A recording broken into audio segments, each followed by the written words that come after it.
So Horizon Zero Dawn ends with a pretty telling cutscene.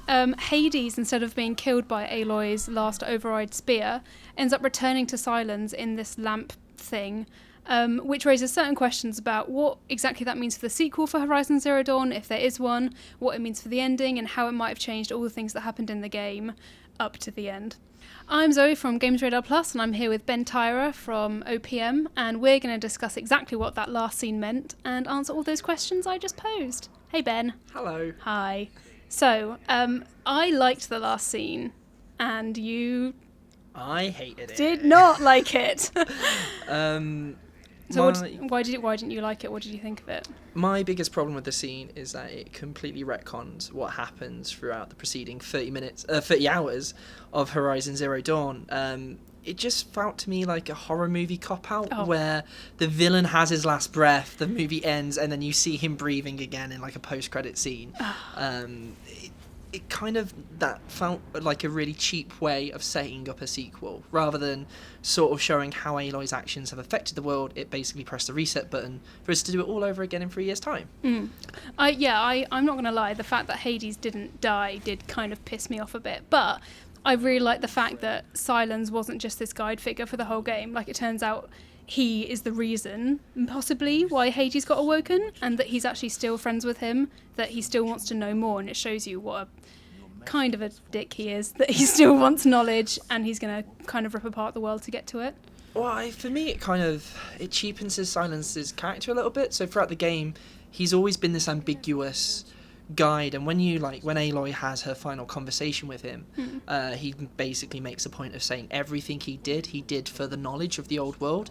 So, there potentially is that still there in him. He says he had, ominously says to Hades they still have much to discuss while looking at one of the massive giant machines that have been left dormant. The Metal Devils, right? The Horus big robot thingamajig that replicates itself. They just chill out on the mountains around the Nora's homeland. Yeah.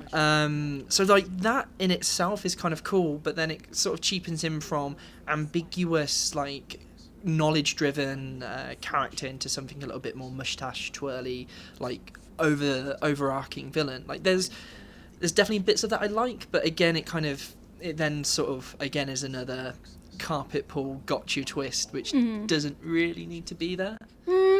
Yeah, I don't know. I like the idea that the pursuit of knowledge is kind of amoral for Silence, and that it might imply that he and Hades, he was, obviously in control of Hades, but Hades isn't this all-entity evil kind of thing. It might be Silence instructing him to do something. But anyway, what do you think it means for the sequel then? Because Silence did say about the people who woke up Hades, or the things that woke up Hades. It kind of leaves a lot in play for the sequel, especially in terms of if you think in terms of practicality, will we be still in the Nora's homeland? Will we be still in this area of the United States where you're, the post-apocalyptic United States where you're having a little wonder? I think Guerrilla will set up a new area for the game, and I think that will then means something along the lines of maybe you're tracking down Silence when you start seeing the corruption coming back. It leaves, and I think I'm super excited for a Horizon sequel. I love the game. I think it's amazing, and I really hope they can sort of write their way out of the corner they've put themselves into, because it just feels a bit like lazy sequel setting up where... Well, I think at least it feels like... I think the sequel will definitely feel like it leads on from the first game. I'd rather they made Silence this sort of perhaps evil guy, or maybe not evil, maybe just amoral, he just wants knowledge regardless of what that costs, rather than introducing a new big bad like Helis, who was kind of shrug shoulders, yep, he was evil, that was it.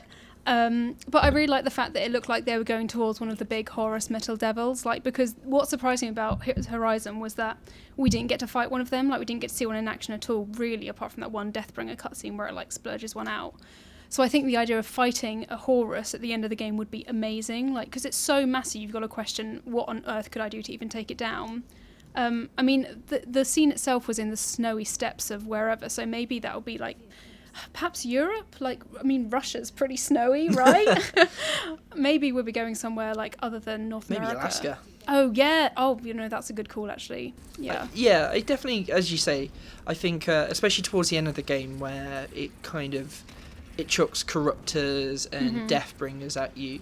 The idea of like it almost Shadow of the Colossus style giant, massive metal devil you have to slowly take out like limb by limb, climbing up it, hacking away components would be amazing. Yeah. And that would be like something Guerrilla could expand on for the sequel.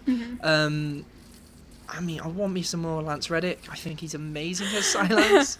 He was great. It's just like the entire way through it, not knowing if he was on your side or not. Because I mean, like, spoilers, obviously. He saves you. Like, he saves you from dying, and he gives you his spear. Like, there's so much which I think really complicates his character. Like, then why did he set Hades free? Just to see what would happen? To see what would happen if everything died? I want to know who the hell woke Hades up. Because if it wasn't Silence, he said the Masters, the people who woke you up, then what does that mean? Is that Pharaoh? Because he, in the clip where he ends up killing all the alphas because he doesn't want the next race or generation of people to be tainted by knowledge that we knew, perhaps he survived on another form and he's the one who sent out Hades because he just doesn't want anyone to be burdened with knowledge of the past, that kind of thing. It's certainly like, especially as you go through the game and you see like those little pockets, there's so much more backstory. As you say, like Pharaoh seems like the most obvious like person to follow through.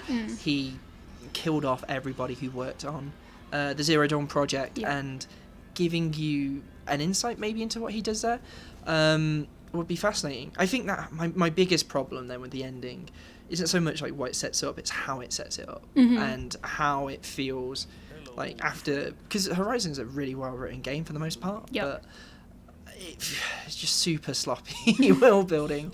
But I would definitely be up for seeing that element of Hades interaction. But again, I just kind of wish Hades was still dead, resting in pixels. Yes, yeah, no, I'd like that. Thanks for chatting to us, Ben. If you've got any thoughts, leave them in the comments below. Click on the boxes on the left for more content from us, and don't forget to hit that big button in the middle to subscribe for more gaming news, reviews, previews and features right here on Games Radar Plus.